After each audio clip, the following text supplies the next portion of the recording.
Mrs Aleem उन्निसा और यहाँ मैं सेक्शनल इंचार्ज हूँ। फूड एडिटिव्स एंड कंटामिनेंट्स की लैब है। इसमें हम डिफरेंट तरह के नेचुरल कंटामिनेंट्स में भी काम कर रहे हैं और कुछ सिंथेटिक जो हैं। अब नेचुरल कंटामिनेंट्स में हम लोग माइकोटॉक्सिन्स का एक बहुत हॉट इशू है, एफ्लाटॉक्सिन्स हैं। ये फंगल मेटाबोलाइट्स होते हैं और ये जितने भी हमारे सीरियल्स एंड क्रॉप्स हैं इसमें इसका बहुत अटैक है।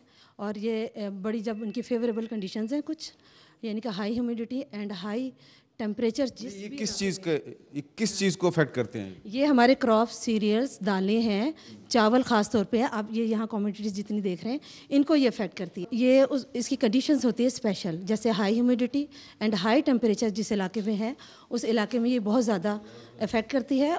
जो अगर कोई पेस्ट अगर इन्फेक्ट करे उसको, कोई उसमें स्पॉट बन जाए तो उसके ज़रिए से पेनिट्रेशन होती है हमारे क्रॉप्स के अंदर, ग्रेन्स के अंदर।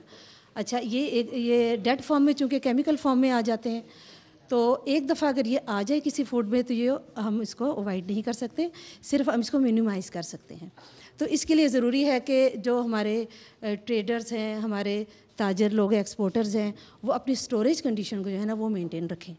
अच्छा, एक तो हम लोग, अच्छा ये कार्सिनोजेनिक है, ये जो टॉक्सिन्स है कार्सिनोजेनिक है। Hepatitis B and C main cause ये भी एक रीज़न्स है अदर फैक्टर्स के साथ साथ। अच्छा, इसके अलावा यहाँ पे एक हम और फैक्टर पे काम कर रहे हैं, वो है food colours, synthetic food colours. अच्छा, इसका भी बहुत थ्रेट है। आप ये देखें कि जो परमिजिबल लिमिट्स हैं वर्ल्ड में, ये जो जर्दे में फूड कलर इस्तेमाल होता है, सनसेट येलो है और इसको बहुत ज़्यादा यूज़ कर रहे हैं। इसकी एक ख़ास लिमिट है, अगर इस ख़ास लिमिट से एक्सीड कर जाएं तो बच्चों में ख़ास तौर पे ये हाइपर एक्टिविटी आ रही है और ADHA, यानी कि ये भी एक बीमारी है बच्चों की। और 9 से 10 साल के बच्चों में ये बहुत ज़्यादा हाइपर, बच्चे ज़ाहिर है एक कैंडी में अगर कलर यूज़ हुआ है तो उसको देखना चाहिए कि इसमें इसकी क्या लिमिट है, उससे एक्सीड ना करें। तो ये जो कैंडी का कलर है इसको भी टेस्ट करते हैं आप? हम लोग करते हैं यहाँ पे। उसमें क्या प्रॉब्लम निकल रही है? उसमें यह है कि जो हम लोगों ने ब्रांडेड ज़्यादा किए हैं उनमें तो परमिजिबल लिमिट्स में डाल रहे हैं वो, लेकिन जो नॉन ब्रांडेड हमने किए हैं उसमें तो बहुत ज़्यादा बिल्कुल बग़ैर मैयर के जैसे उन्होंने डाला हुआ है उसमें।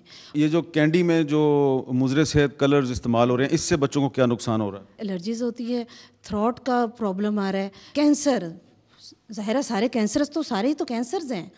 ये ट्यूमर की बना रहे हैं, ब्रेन का ट्यूमर है, स्टमक का ट्यूमर है, रेक्टल ट्यूमर है, यानी कि इस तरह की बेशुमार बच्चों में प्रॉब्लम्स आ रही हैं और बड़ों में भी आ रही हैं। वो मेमोरी लॉस हो रहा है बड़ों का, यानी कि इससे बहुत इफेक्ट हो रहा है। अच्छा, इसमें 4-5 कलर्स हैं, बहुत ज़्यादा मुज़र सेहत है। इसमें येलो, इनमें डिफरेंट नाम है, जैसे येलो 5 है, येलो 6 है, ब्लू 1 है, R40 है। अच्छा, आपने हमें बताया अभी तो हमें जो लोगों को समझ आई है ना, वो है कि जो जर्दे में कलर इस्तेमाल हो रहा है और कैंडी में कलर इस्तेमाल हो रहा है, इससे होशियार रहें।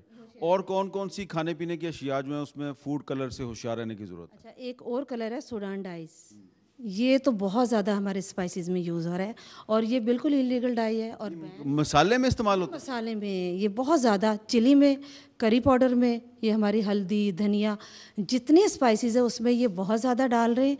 यही नहीं कि तो इसका मतलब है स्पाइसेस असली नहीं है, इनमें कलर डाला हुआ है। Colour to enhance the intensity of colour, ये सूडान डाइस को यूज़ किया जाता है और इसका कलर होता है ऑरेंज रेड। ख़ास तौर पे ज़ाहिर ख़वातीन ये पसंद करती हैं कि जो सालन का रंग है वो बहुत ज़्यादा इंटेंस और अच्छा रेड सा है, और वो जब परचेज़ करने जाती हैं तो वो कलर ही को ज़्यादा देखती हैं। लेकिन फैब्रिक डाइज, एजो डाइज, ऐसी चीज़ें यूज़ हो रही हैं इसके अंदर। ये हमारे पास चावल का सैंपल आया हुआ है, हमने इसको देखना है कि एफ्लाटॉक्सिन्स लेवल इसमें कितना है। इसके लिए हमने इसका प्रोसेस लगाया हुआ है कि एक्सट्रैक्शन करेंगे, उसके बाद इसको हम अपने इंस्ट्रूमेंट पे लेके जाएंगे कि इसमें पार्ट्स पर बिलियन में हम डिडक्शन इसकी देते हैं तो कितनी है। अगर टॉक्सिन है, एफ्लाटॉक्सिन्स की मैंने बात की है, तो वो कितनी है, क्या ये परमिसिबल लिमिट के अंदर है या अबव दैन परमिसिबल लिमिट है। तो अगर ये अबव दैन परमिसिबल लिमिट होता है तो हम चूँकि सर्टिफिकेशन करते हैं फॉरेन कंट्रीज़ को, तो वो फिर हम उनको रिजेक्शन का लिख देते हैं।